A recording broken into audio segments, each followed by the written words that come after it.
Hello दोस्तों, मैं अजीत सिंह राठौर और माँ दुर्गा एकेडमी में आप सभी का स्वागत करता हूँ। जैसा कि आप जानते हैं, हम एनसीईआरटी अभी सीरीज चल रहा है, हम एनसीईआरटी को कवर कर रहे हैं। तो जैसे देख पा रहे होंगे कि हम पिछले क्लास में हमने क्या फर्स्ट चैप्टर और सेकंड चैप्टर को क्लियर कर लिया था, जिसमें हम पर्यावरण और पृथ्वी के बारे में हम जाने थे। इस क्लास में हम जानेंगे कि जो हमारी पृथ्वी है, जो हमारा पर्यावरण है, वो किस प्रकार बदल रहा है। ठीक, जो मैंने नोट्स है उसके अनुसार भी देखेंगे। जैसे क्या बोल रहा है कि हम सबसे पहले पॉइंट लेंगे स्थल मंडलीय प्लेट। क्या बोल रहा है? स्थल मंडलीय प्लेट है क्या? देखिए, स्थल मंडलीय प्लेट किसको कहते हैं? जो हम स्थल मंडलीय प्लेट कई भागों में होता है, यानी कि सपोज ये पृथ्वी है, ये क्या है? ये पृथ्वी है, तो इसका एक परपर्टी वाला भाग होगा, फिर एक मैग्मा वाला भाग, फिर एक कोर होगा। तो ये जितने भी हैं 1 2 3 और ये 4, ये सारे प्लेट कहलाते हैं। ठीक, ये पहला प्लेट हो गया, दूसरा, तीसरा, चौथा। यानी कि जितने पृथ्वी को 4 भागों में बांटा गया है, 3-4 भागों में, तो वो सारे क्या हैं? उसके प्लेट कहलाए। क्या कहलाएंगे? वो है उसके प्लेट कहलाएंगे। ठीक, तो बोल रहा है कि जो स्थलीय प्लेट है इसमें गति होता है। आप जानते हैं कि यह क्या करता है? पृथ्वी गोल गोल घूमता है। आप जानते हैं कि नहीं कि पृथ्वी गति करती है ना? पृथ्वी क्या करता है? सूर्य का चक्कर लगाता है। ये पूरे साल में थोड़ी सी मात्रा में घूम जाती है, घूमती पूरी है, लेकिन क्या है, उसमें बदलाव आ जाता है। उसकी स्थिति में थोड़ा सा बदलाव आता है पूरे साल में घूमने के बाद। ठीक, क्योंकि ये बहुत ही धीमी गति से क्या करती है? बहुत ही धीमी गति से गति करती है। ठीक, बहुत ही धीमी गति से चक्कर लगाती है। ठीक, तो आपको समझ में आ गया होगा कि स्थल मंडलीय प्लेट क्या है। जो परपर्टी है, मैग्मा है, क्रूड है, ये जितने सारे भागों में पृथ्वी को बांटा गया है, यही सब क्या कहलाता है? यही सब प्लेट कहलाता है। ठीक, अब चूंकि हमने क्या कर लिया? प्लेट को क्लियर कर लिया। बोल रहा है अंतर्जनित बल। अब जो क्या होता है? बल होता है। बल कहां से आता है? ठीक, तो बल क्या करता है? ये जो स्थल मंडलीय प्लेट है ना, ये गोल घूमती है। क्या करती है? गोल घूमती है। जब ये अंतर्जनित बल है, वह गोल घूमेगी, है ना? ये क्या करेगी? गोल घूमेगी, तो इसमें बल उत्पन्न होता है। तो इसको क्या कहा गया है? इसमें जो बल उत्पन्न होगा, यानी सपोज इसको मैं बड़ा बनाकर आपको समझा दे रहा हूं इस प्रकार से कि ये एक सपोज समझ लीजिए पृथ्वी है। ठीक, अब इसमें इस गति में बल हो रहा है। ठीक, ये बल हो रहा है। ठीक, अब क्या बोल रहा है? अंतर्जनित बल। अंतर्जनित बल आप नाम से ही समझ जा रहे होंगे। अंदर में जो बल होगा, यानी पृथ्वी के अंदर जो हलचल होगी, उससे जो बल उत्पन्न होगा, उसको क्या बोलेंगे? अंतर्जनित बल। सपोज ये पृथ्वी के अंदर वाला भाग है। ठीक, तो यहां जो बल होगा उसको बोलेंगे अंतर्जनित बल। ठीक, अंतर्जनित बल। और ये पृथ्वी का बाहरी भाग है। ये क्या है? पृथ्वी का बाहरी भाग है। तो इस भाग को क्या बोलेंगे? बहिर्जनित बल। इसको क्या बोलेंगे? बहिर्जनित बल। यानी पृथ्वी के जो अंदर वाला बल है उसको अंतर्जनित बल, और पृथ्वी के जो बाहर वाला बल है उसको बाह्यजनित बल। अब देखो, उदाहरण के लिए आप समझते हैं, जो भूकंप होता है, ज्वालामुखी होता है ना, यानी जो भूकंप है, ज्वालामुखी है, वो सब किसके अंतर्गत आते हैं?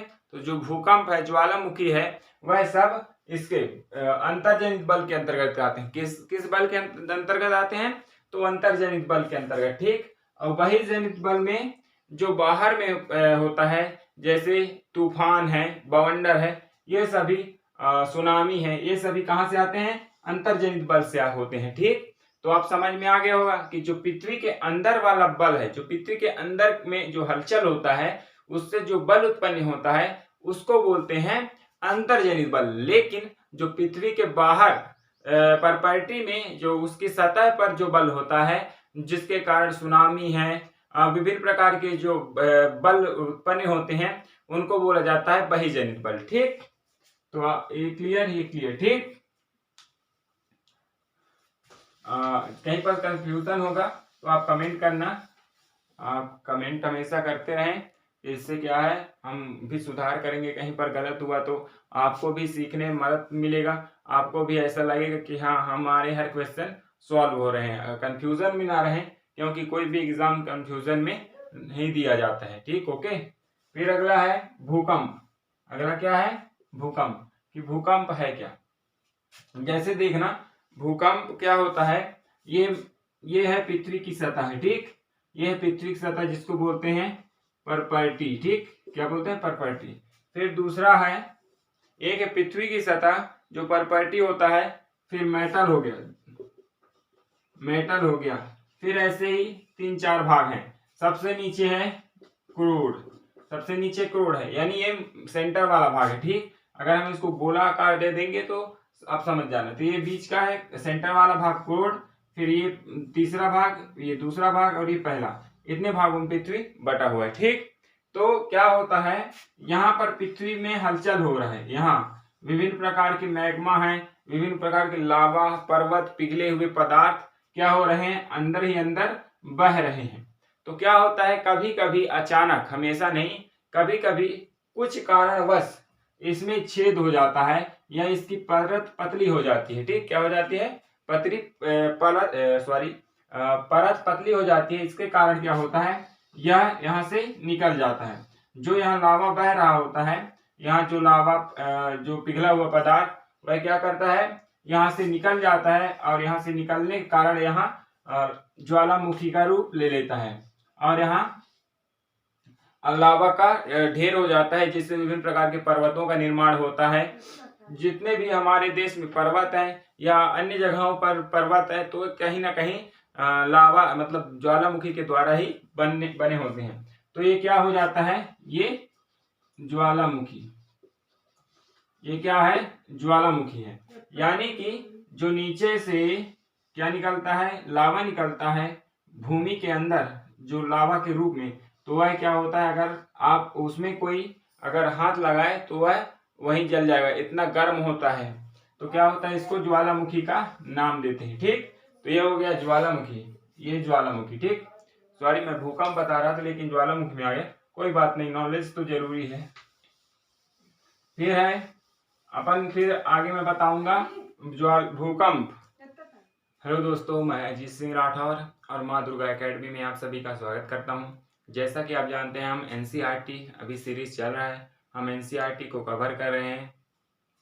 तो जैसे देख पा रहे होंगे कि हम पिछले क्लास में हमने क्या फर्स्ट चैप्टर और सेकंड चैप्टर को क्लियर कर लिया था, जिसमें हम पर्यावरण और पृथ्वी के बारे में हम जाने थे। इस क्लास में हम जानेंगे कि जो हमारी पृथ्वी है, जो हमारा पर्यावरण है, वह किस प्रकार बदल रहा है। ठीक, जो मैंने नोट्स है उसके अनुसार भी देखेंगे। जैसे क्या बोल रहा है कि हम सबसे पहले पॉइंट लेंगे स्थल मंडलीय प्लेट। क्या बोल रहा है, स्थल मंडलीय प्लेट है क्या। देखिए, स्थल मंडलीय प्लेट किसको कहते हैं, जो हम स्थल मंडलीय प्लेट कई भागों में होता है, यानी कि सपोज ये पृथ्वी है, ये क्या है, ये पृथ्वी है, तो इसका एक परपर्टी वाला भाग होगा, फिर एक मैग्मा वाला भाग, फिर एक कोर होगा। तो ये जितने भी हैं 1 2 3 और ये 4, ये सारे प्लेट कहलाते हैं। ठीक, ये पहला प्लेट हो गया, दूसरा, तीसरा, चौथा, यानी कि जितने पृथ्वी को 4 भागों में बांटा गया है, 3-4 भागों में, तो वो सारे क्या हैं, उसके प्लेट कहलाए, क्या कहलाएंगे, वो है उसके प्लेट कहलाएंगे। ठीक, तो बोल रहा है कि जो स्थलीय प्लेट है इसमें गति होता है। आप जानते हैं कि यह क्या करता है, पृथ्वी गोल गोल घूमता है।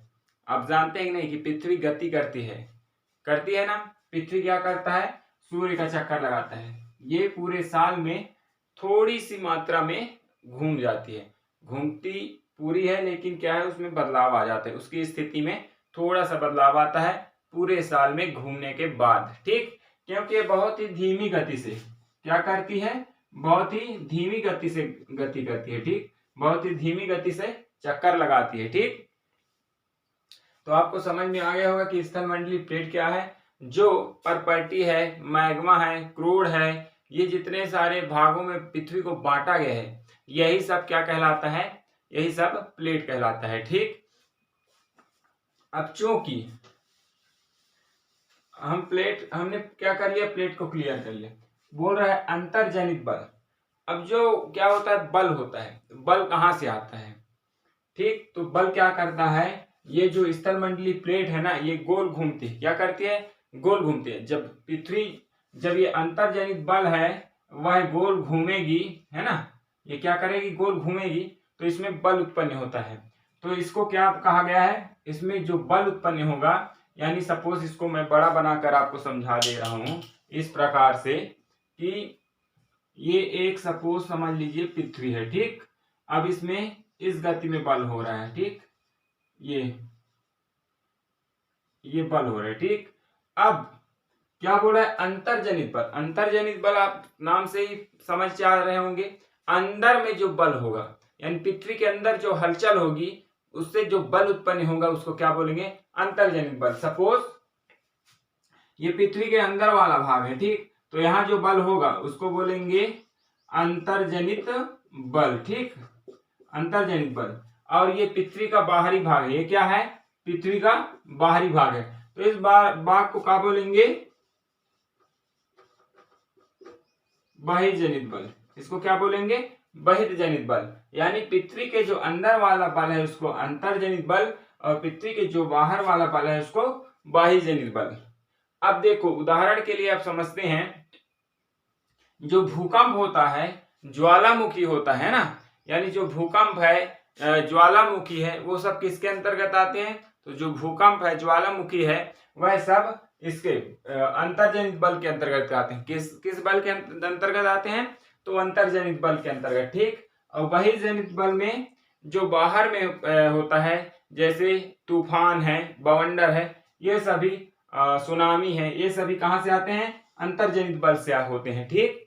तो आप समझ में आ गया होगा कि जो पृथ्वी के अंदर वाला बल है, जो पृथ्वी के अंदर में जो हलचल होता है उससे जो बल उत्पन्न होता है उसको बोलते हैं अंतर्जनित बल। लेकिन जो पृथ्वी के बाहर प्रॉपर्टी में जो उसकी सतह पर जो बल होता है, जिसके कारण सुनामी है, विभिन्न प्रकार के जो बल उत्पन्न होते हैं उनको बोला जाता है बहिर्जनित बल, ठीक। तो ये क्लियर, ठीक। कहीं पर कंफ्यूजन होगा तो आप कमेंट करना, आप कमेंट हमेशा करते रहें, इससे क्या है हम भी सुधार करेंगे। कहीं पर गलत हुआ तो आपको भी सीखने में मदद मिलेगा, आपको भी ऐसा लगेगा कि हाँ हमारे हर क्वेश्चन सॉल्व हो रहे हैं, कंफ्यूजन में ना रहें, क्योंकि कोई भी एग्जाम कंफ्यूजन में नहीं दिया जाता है, ठीक। ओके, फिर अगला है भूकंप। अगला क्या है, भूकंप। कि भूकंप है क्या, जैसे देखना भूकंप क्या होता है, ये है पृथ्वी की सतह है, ठीक। ये है पृथ्वी की सतह जिसको बोलते हैं प्रॉपर्टी, ठीक, क्या बोलते हैं, प्रॉपर्टी। फिर दूसरा है, एक है पृथ्वी की सतह जो प्रॉपर्टी होता है, फिर मेटल हो गया, फिर ऐसे ही 3-4 भाग हैं। सबसे नीचे है क्रोड है, यानी ये सेंटर वाला भाग है, ठीक। अगर हम इसको गोलाकार दे देंगे तो आप समझ जाना। तो ये बीच का है सेंटर वाला भाग क्रोड, फिर ये तीसरा भाग, ये दूसरा भाग और ये पहला, इतने भागों में पृथ्वी बटा हुआ है, ठीक। तो क्या होता है, यहाँ पर पृथ्वी में हलचल हो रहा है, यहाँ विभिन्न प्रकार के मैग्मा है, विभिन्न प्रकार के लावा, पर्वत, पिघले हुए पदार्थ क्या हो रहे हैं, अंदर ही अंदर बह रहे हैं। तो क्या होता है, कभी कभी अचानक, हमेशा नहीं, कभी कभी कुछ कारणवश इसमें छेद हो जाता है या इसकी परत पतली हो जाती है, ठीक। क्या हो जाती है, परत पतली हो जाती है। इसके कारण क्या होता है, यह यहाँ से निकल जाता है। जो यहाँ लावा बह रहा होता है, यहाँ जो लावा जो पिघला हुआ पदार्थ वह क्या करता है, यहाँ से निकल जाता है, और यहाँ से निकलने के कारण यहाँ ज्वालामुखी का रूप ले लेता है, और यहाँ लावा का ढेर हो जाता है, जिससे विभिन्न प्रकार के पर्वतों का निर्माण होता है। जितने भी हमारे देश में पर्वत है या अन्य जगहों पर पर्वत है, तो कहीं ना कहीं लावा मतलब ज्वालामुखी के द्वारा ही बने होते हैं। तो ये क्या हो जाता है, ये ज्वालामुखी, ये क्या है, ज्वालामुखी है। यानी कि जो नीचे से क्या निकलता है, लावा निकलता है भूमि के अंदर जो लावा के रूप में, तो वह क्या होता है, अगर आप उसमें कोई अगर हाथ लगाए तो वह वहीं जल जाएगा, इतना गर्म होता है। तो क्या होता है, इसको ज्वालामुखी का नाम देते हैं, ठीक। तो ये हो गया ज्वालामुखी। ये ज्वालामुखी, ठीक। सॉरी मैं भूकंप बता रहा था लेकिन ज्वालामुखी में आ गया, कोई बात नहीं, नॉलेज तो जरूरी है। फिर है अपन, फिर आगे मैं बताऊंगा भूकंप। फिर देखेंगे कि भूकंप क्या होता है। जैसे क्या होता है भूकंप, यानी क्या होता है जब पृथ्वी हिलती है, यानी सपोज ये पृथ्वी की सतह है ना, पृथ्वी की सतह है, पृथ्वी की सतह यानी कि परपर्टी है, ठीक। पृथ्वी की सतह क्या है, परपर्टी है। अब पृथ्वी की ये सतह है तो इसके अंदर क्या है, इसके अंदर उसी प्रकार मैंने जो पहले बताया था कि मैग्मा हो गया, लावा हो गया, या विभिन्न प्रकार के जो पदार्थ है पिघले हुए अवस्था में है, तरल अवस्था में है, वह यहाँ से वहां पिघलते हुए बहते रहते हैं। कहाँ, पृथ्वी के अंदर में। तो क्या होता है जो परपर्टी है, तो इसके किसके अंतर्जनित बल के कारण, किसके कारण, अंतर्जनित बल के कारण यहाँ क्या होता है, हलचल होता है। क्या होता है, हलचल होता है। और जब यह हलचल होता है तो कभी कभी क्या होता है, अचानक हलचल ऊपर आ जाते हैं। कहाँ जाता है, ऊपर। और जब ये ऊपर हलचल का प्रभाव पड़ता है तो क्या होता है, यह जो हमारी पृथ्वी है, पृथ्वी का जो बाहरी परत क्या है, परपर्टी, तो यहाँ यह हिलता है। कुछ समय के लिए भी हिलता है, कभी ज्यादा समय के लिए आता है। अगर यह 5 से 6 मिनट भी रुक गया समझो पूरी तबाही कर देता है, घर मकान सब कुछ बराबर कर देता है। तो क्या होता है कि भूकंप क्या करता है, पृथ्वी के कंपन को ही भूकंप कहते हैं, यानी पृथ्वी के कंपन ही भूकंप का रूप है, ठीक। अगर पृथ्वी हिलने लगे सपोज तो क्या होगा, हमारे घरे गिर जाएंगे, स्कूल मकान बिल्डिंगे क्या हो जाएंगी, गिर जाएंगी, ठीक। तो ये सारे भूकंप के अंतर्गत आते हैं, ठीक। तो ये तो हो गया भूकंप, ये क्या हो गया, भूकंप, ठीक। फिर है जलप्रपात। अब देखो मित्रों, जो पढ़ाने वाला टीचर होता है ना, जो पढ़ाने वाला टीचर और पढ़ने वाला विद्यार्थी, पढ़ाने वाला क्या करेगा, सिर्फ अपनी जुबान से पढ़ाएगा, आपको बताएगा, आपके दिमाग के अंदर क्या नहीं, वो नहीं जा सकता ना, वो एक लिमिट तक ही आपको निर्देश देगा, आपको समझाएगा, लेकिन एक लिमिट के बाद आपको ही मेहनत करना पड़ेगा। एक जो शिक्षक होता है, क्या होता है, शिक्षक, वो क्या करता है, आपके लाइन को बताता है, आपका मार्गदर्शन करता है कि हमको करना क्या है और हमको उस काम को करने के लिए किस रास्ते पे चलना है। लेकिन आप देखना वो उठा के चलाएगा नहीं आपको, ठीक। जो शिक्षक है वह उठा के आपको चलाएगा नहीं, वह सिर्फ रास्ता बताएगा, बाकी चलना आप ही को है, ठीक। तो अगर कुछ मुश्किलें हैं, अगर कुछ परेशानियां हैं तो झेलिए, क्योंकि आप समझिए कि आप 2 स्टूडेंट हैं, ठीक। ये 2 स्टूडेंट हैं और दोनों स्टूडेंट क्या कर रहे हैं, एक स्कूल में पढ़ रहे हैं। अब एक स्टूडेंट गरीब है, वो साइकिल से जा रहा है, एक स्टूडेंट क्या है, मार्शल से जा रहा है। अब सपोज वह किसी क्लास में दोनों का 90-90% आया।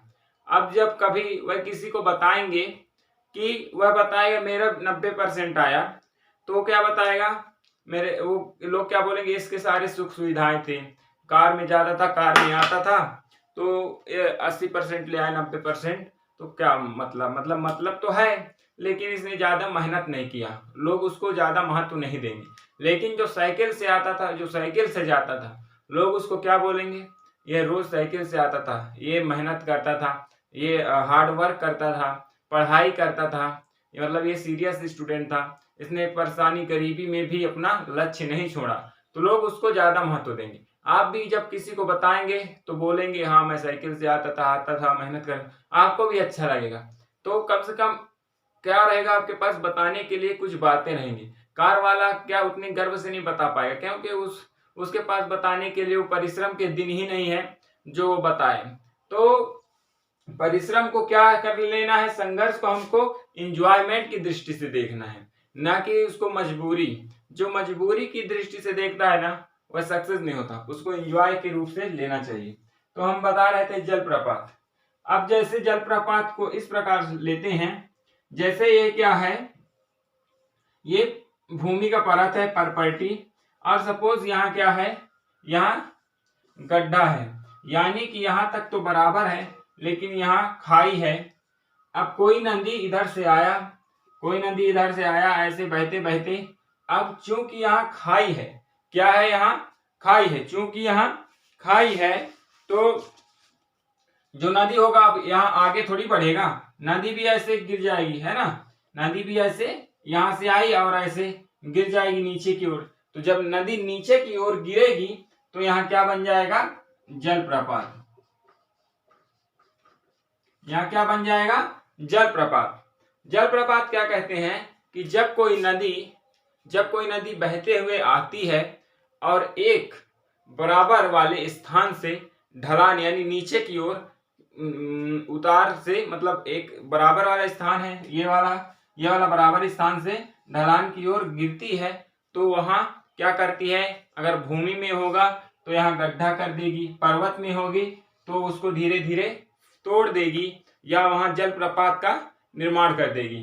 तो यह जब ऊंचाई से गहराई की ओर क्या करती है, नदी गिरती है, इसी को जलप्रपात कहते हैं। ठीक, तो कंफ्यूज नहीं होना, बहुत ही सरल भाषा है, सिर्फ मैं बता रहा हूं। अब बहुत ही सरल चीज है, इसमें कंफ्यूजन वाली चीज नहीं है कि जब ऊंचाई से गहराई की ओर क्या गिरती है, नदी गिरती है, तो उससे क्या होता है, जो वहां दृश्य बनता है उसको क्या बोलते हैं, जलप्रपात कहते हैं। ठीक, तो कंफ्यूजन वाली तो कोई बात ही नहीं है मेरे ख्याल से इसमें, क्योंकि ये सबसे सरल चीज था अभी तक में।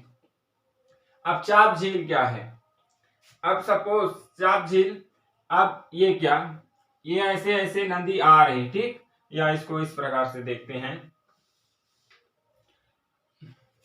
कोई नदी है जो टेढ़ी ऐसे आ रही, ठीक, ये क्या है, सांप ना समझ लेना, ये नदी है, क्या है, नदी है। ठीक, तो जब ये नदी ऐसे चलते हुए आ रही है तो देखना क्या होगा, एक ऐसी स्थिति आती है जब नदी यहाँ जो इधर चल रही है ये धीरे धीरे ऐसे हर बेर चलती हुई आएगी, अचानक इतने में आ जाएगी, इधर चलना बंद कर देगी, यहाँ से कट जाएगी क्योंकि उसमें पानी की कमी आ जाएगी या कुछ भी कारण से ये इधर से चलती हुई आएगी तो इधर छोड़ देगी, आधा भाग को इधर छोड़ देगी, है ना, इधर आधा भाग को छोड़ देगी, इधर से चलेगी तो इसको आधा भाग को छोड़ देगी, यानी यहाँ भी छोड़ देगी, यहाँ भी छोड़ देगी और यहाँ भी छोड़ देगी। तो जो ये वाला भाग है, ये पहला नंबर, ये दूसरा नंबर और ये तीसरा नंबर, तो पहला दूसरा तीसरा, ये जो तीन भाग है इन्हीं को चाप झील कहते हैं। यानी कि जब ये जगह छोड़ देता है, यहाँ नदी नहीं बहता, तो ये क्या बन जाता है, झील, ये क्या बन जाती है, झील। तो जब ये झील बन जाता है तो इसको क्या नाम दिया जाता है, चाप झील का नाम दिया जाता है। क्या झील का नाम दिया जाता है, चाप झील। तो ये चाप झील इन्हीं को कहते हैं, क्योंकि बहुत सरल भाषा है। जैसे अगर नदी आ रही है तो क्या करती है, लहराते हुए टेढ़े मेढ़े मार्ग से आती है, लेकिन एक ऐसी अवस्था आती है जब वह उन लहराते हुए जो रास्ते हैं उनको छोड़कर सीधे बहने लगती है, कुछ सीमा तक सीधी बहने लगती है, तो जो वह भाग है वो कट जाते हैं एक अलग, और कट कर क्या बना जाते हैं, झील का निर्माण कर जाते हैं। कटने के बाद क्या करते हैं, झील का निर्माण कर देते हैं। इन्हीं को क्या कहा जाता है, चाप झील कहा जाता है। ठीक, इन्हीं को चाप झील कहा जाता है। ठीक, तो कंफ्यूज नहीं होना है। फिर है चाप झील, हमने क्लियर कर लिया। अब है पवन के कार्य। जैसे रेगिस्तान में क्या होता है, अब देखना बवंडर में जो भी इस जगह जो भी क्या होता है, सामान आ गए या फिर कोई वस्तु हो गया, इंसान हो गया, कोई भी हो गया, वह उसको उड़ा के ले जाता है एक स्थान से दूसरे स्थान, कई किलोमीटर, कई मील दूर वह बवंडर जहां बंद होता है वहीं छोड़ता है, क्योंकि वह गोल घूमता है। क्या घूमता है, गोल घूमता रहता है, गोल। उसमें क्या होती है, सर्कल घूमने की शक्ति होती है। तो उसके बीच में जो भी सामान आएंगे, जो भी इंसान आएगा, उसको वो जहां जाएगा वहां उठा के ले जाएगा। ठीक, यही होता है पवन के कार्य में। यानी कि हम रेगिस्तान में देखेंगे, रेगिस्तान में चारों तरफ क्या है, रेत ही रेत होता है। क्या होता है, रेत ही रेत। तो जब वहां हवा चलती है ना, तो बवंडर टाइप, क्योंकि आप देखना जो ये बवंडर है यानी हवा है जो सर्कल में उत्पन्न होता है, यह अधिकांश गर्मी के दिनों में होता है। अब जो राजस्थान है वहां तो पानी गिरता नहीं है, वहां हमेशा गर्मी का ही मौसम बना रहता है। तो जब वहां हवा चलती है तो वो गोल अवस्था में उत्पन्न होती है, सर्कल अवस्था में उत्पन्न होती है। और जो सर्कल अवस्था में हवा उत्पन्न होती है तो उसमें रेत आ जाते हैं। कितने? बहुत सारे, क्योंकि वहां रेत ही रेत है, दूसरा तो है नहीं, न पेड़ है न पौधे है, रेत ही रेत है। तो जब रेत इसके अंदर आ जाएंगे तो ये रेत को क्या कर लेगा, हवा अपने अंदर समाहित कर लेता है। और जब यह जिस स्थान पे जाके छूटेगा उस स्थान पे उस रेत को खड़ा कर देगा। तो जब वह स्थान में क्या होगा, रेत खड़ा हो जाएगा, तो वो रेत जहां पास गिरेगा वहां एक टापू जैसा निर्माण कर देगा। यानी कि वहां एक पर्वत जैसा एक स्थान बन जाएगा, जिसको क्या बोलते हैं, पवन के कार्य। यानी कि वह एक नए रेत का निर्माण, मतलब एक नए पर्वत टाइप का निर्माण कर देगा।